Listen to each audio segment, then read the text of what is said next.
this is Alicia. And this is Rafa. And this is What Does It Feel Like to Give Back to the Community? Today we're talking to Andy and Lynda Gail Wright. Both are owners of the Morph Store, MCA, and Creative Arts. Today they're talking to us about their show, Straight Men, Real Makeup. This is a benefit show for the onePULSE Foundation. I can't wait for them to tell us all about this unique drag show. Welcome. Thanks for having us. I know you've been doing the event for about 5 years now, but can you tell us about how it all got started? For pediatric cancer. Okay. So we decided that we wanted to do something for that because our daughter had just lost a friend. She was in the second grade at the time and had lost a friend to a brain tumor. So when we got this idea to do this benefit from our friend Jason Burkhart, he lives in Vancouver, Canada. They have Real Men, Real Makeup up there, and they have been doing this benefit for many years, helping out several different charities up there. And so we had gone up and helped them out with their benefit, and he challenged us to do the same thing in Orlando. And because of what Andy does for a living with special effects makeup, and we have lots of friends that live in the community that do makeup, we said, yeah, we can do this. We can put on but we call ours Straight Men Real Makeup. And so the first one we did, like I said, was the year prior to the shooting at Pulse, but we held the event at Pulse, and they opened their doors to us and, greeted us and welcomed us as part of their family. And they really helped us put on a great show that year. And so then the following June, when everything happened at Pulse, we decided at that point we needed to shift focus and help support Pulse and that family and be a part of helping them out. Yes. Oh, thank you for sharing that backstory. I had no idea. They always were very philanthropic. I remember their first summer opening. They did the No Hate campaign photo shoot there. Yes. I remember running into our friend Melanie there, and I have to dig out. Now you're gonna make me dig out. I have that picture where you got to wear the duct tape and the No Hate on there, and so that's wonderful that you're giving back to them in that sense. It's kind of like full circle. Yeah, absolutely. I mean, they were so great to us, and it just makes sense. We're taking straight men that are not used to makeup or dresses, and they're, going out and entertaining the crowd for a great cause. And it's a complete kind of I think the thing that we find, so entertaining about doing it is it is such a fish out of water event where, these, like what she was saying, these guys are, maybe some of them may possibly at some point have had an entertainment background, but for the most part, that they've just been recruited and kind of pushed on a stage by their friends and family. And I remember the first year that we were going to put this together, we had no idea what we were doing, quite frankly. And we didn't know what the result was going to be. And we got there the night of, and everything just seemed to work. I mean, and we were still, we were just sweating bullets. We were like, oh my gosh, this could just go south and just be awful, or whatever. People were just going to be like, well, that's really dumb. And we had we had two drag queens and a transgender judge. Yes. For that night. And after the last act was done and all that kind of stuff, there was this just absolutely roaring applause, and they bum rushed us, and they were like, we want you to do this in Tampa and Fort Lauderdale. And we're like, hold on. Okay. We're like, okay, I guess it went off really well. Okay. But yeah, everybody there was so accommodating and wonderful. And then I think the next year we did it at the Abbey. Yeah. And so one of the judges that was at our first benefit, Samantha Stone, was actually there the night of the shooting at Pulse. Oh. And so when we decided to do our second benefit for them, we asked if she would be a judge again. And she said, I absolutely will. And she said, your event, I've been to many since the shooting. And she said, but your event is one I know that I'm going to come and I'm going to have a good time. And it's going to be about celebrating what Pulse was about. And she said, so yeah, I will be there. And she actually has helped out judge several of our events. So yeah. So tell us how you recruit the straight men. It's a bit tricky. We bribe them, yeah. every single one of them. Oh, I was hoping for an audition. Like, I would love to be there on the audition panel, you know. I would love to do that eventually. I mean, we're hoping as it gets bigger and people start to realize what this is all about, we will have to do that. And we'll have people just coming, wanting to be a part of it. No, so really, I posted on Facebook, and social media, and asked other friends to please, recruit your guys, and sometimes I beg. But it's gotten, because this is our 5th year, we have several that return because they enjoy doing it so much, and then they get their friends to come. So it's just kind of a word of mouth thing. And a lot of times we don't even meet the guys, especially the new ones, obviously, until the night of the event.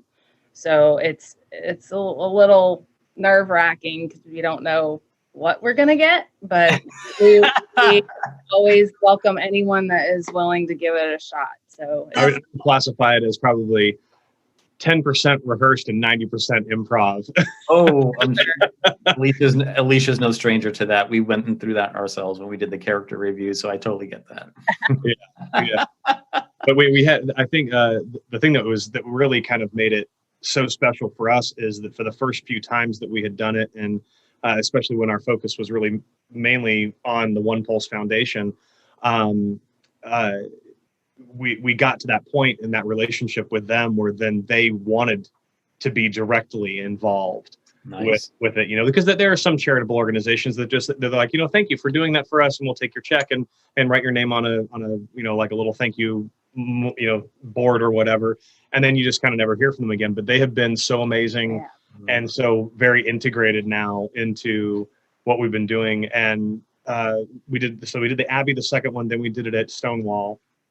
Right, the third one, and then the fourth one we did it at Tin Roof, and that was where the onePULSE Foundation really got involved. I mean, they always had some sort of a representative or somebody connected in some way with the foundation. And then of course, as things grew with them developing a lot of the things that they are going to do for Memorial and for a museum and these kinds of things and the scholarships, then it became, we became more of an advocate and more of a integral part of what they were putting together with stuff. And so it's like the family's just expanding, which is awesome. And we have such a fun time doing it. And we love being able to see what these guys end up putting together. Because a lot of times, like she was saying, we haven't met these guys, some of us, especially the new ones, until the night of. And so it's just as much of a new show for us, going, what are we going to see tonight? We have no idea. I mean, you saying that right now, because I've had the opportunity to go to one of your shows, and I would never think that. I just even asked you before we started, does somebody choreograph these routines for these men? And you said no. I'm like, what? It was so good. Some of the performances were just like hit it out of the park. It was really good. Now I will say that as things have developed, after the first two, we ended up bringing on Gene Bastarash, who had been our choreographer for the immediate crew.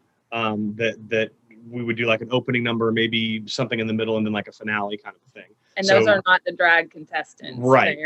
They're like the house act, Yeah. Just a way for old fogies to get up there and some of us not break a hip. Some of us are pushing 50 or over, but hey, it's fun. It's working. But Gene has done an amazing job of being able to put things together, and he's very patient with some of us that aren't necessarily as dance savvy as others. So, but of course, he'll say, I love when he says stuff like, now this may look complicated, but it's not. I'm like, Gene, really? So it's very fun to see the process kind of unfold through somebody else's eyes that is going to try to bring a level of entertainment to the people that are there, and kind of keep it quick, fast paced. It's like it's in your face and then we're out, kind of a thing, and then you move on to the contestants. And so Gene's done a fantastic job with that, and we love him. Yeah. And as far as the guys go, like we were talking earlier, they some of them will come fully ready with the the whole dance number choreographed. They have props. Sometimes they'll have backup dancers. I mean, some of the parents go all out because I think they've learned it's a competition. The whole point of this is to see who's going to win and be the queen at the end of it. So, you know, they want those bragging rights. So a lot of them really come totally prepped. And then others, you know, they're just like, I'll just wing it when I get up there. And then they still do an amazing job and they entertain the crowd. And that's what it's all about, trying to get those tips from the guests out in the audience. A lot of them really know how to work a dress or, you know, a skirt or heels or whatever. And they have a great time. So it's like your own kinky boots unfolding in front of you in a way. Or Frankenfooter, depending on, you know, like the personality. Yes. Yeah. Love that. And I like the way that you promote that, because what you're doing now is you're being transparent. So this is going to open the door for other people that want to get involved as well. Yes. Yeah. The biggest message that we want to try to convey to everybody, not only attends it or sees a blurb or an advertisement or something on a social media platform, is that it's all about, you know, love and inclusion and, you know, diversity and bringing everybody together. Because I don't think enough of that gets celebrated. I think a lot of it, if you don't immediately understand it, you may not necessarily be turned off by it, but it's just not something that you immediately can find a comfort in. And so by being able to cross the tracks of bringing people that are like, you know, predominantly, I mean, our crew, our crew predominantly are all straight people. Yeah. And it's like, and that's one of the reasons why we're doing this, is we're saying, you know, look how much fun we're having. Look how what we're doing together is bringing other people together, and we're all doing it and we're not doing it because we want praise or accolades or you know, checks or anything like that. We're doing it just simply because out of one simple reason: love. That's it. I was just gonna, yes. Love Just that love message. one another. Love that message. And what perfect timing to have this align with Pride, you know, that's coming up. Yeah, definitely. Yeah, it was a bittersweet thing last year when we did the Pride Parade, and it was like the convoy, you know, kind of going around but I was so happy to see so many people that did attend it. You know, it was like, no, despite COVID, despite what's going on, we're going to do this safely, but we're doing it. We're not just going to cancel it. Wait a minute. I'm a bad gay. Was Pride still on last year during COVID? Oh my God, I'm a bad gay. I didn't get that memo. Oh my gosh. We're too busy hoarding toilet paper and non-perishables. But yeah, it was we left. Everybody gathered over at Parliament House, and then basically just kind of, I mean, and like took up the whole entire parking, every bit of. Oh my gosh! Yeah. There were probably what, it was 150 or so cars. Yeah. Oh and wow! It was like a 4 mile. No. Yeah, it was a drive-by. It wasn't like it normally is. Right. And it started at the PH. It started there in that vicinity. Oh wow! I'm gonna have to research footage to see if I can see something, because you know, as you know, Parliament House is gone. Actually, that happened right after the parade. I want to say a matter of a few days to a week or something. They announced it. Yeah. Because we even met the owner at the parade, and we talked about, we should try to do it there sometime. And right. Perfect. Yeah. But too bad. Yeah. So if you're not performing in straight men real makeup, how can you get tickets to come to the show? Well, tickets are almost sold out. So the best thing to do is to go on, we have Straight Men Real Makeup on Facebook as well as Instagram, and the links are all on our pages. At this point, I haven't gotten a final word, but I know, like I said this morning, I think we were down to maybe 19 tickets left. Wow. Because of COVID. We've never actually sold tickets before for the show. It's always just been open to the public, but because of COVID, this year we had to do ticket packages. And so that's why that's the situation this year. Hopefully next year we won't have to do that. But are you going to record the show and maybe show it on?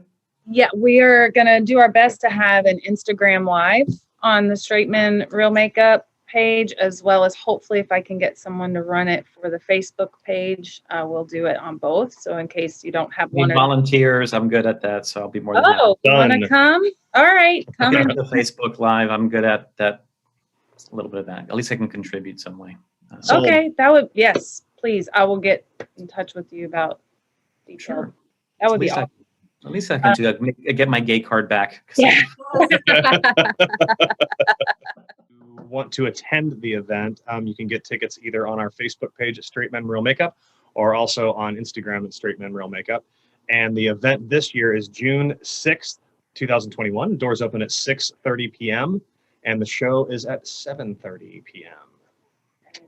And oh, I'm sorry. And it is, thank you. It is at HÄOS on 123 West Church Street, Orlando, Florida, 32801. Nice. So I want to thank you both for being on our podcast today. Thank you for And having we'd like to ask you to join us in a Recap. Great Men. Man shoe. I got to put that in there. 5 years. All for love. Kinky boots. Where's the plug? Bye for now. Bye. Thank you. Bye. Thank you.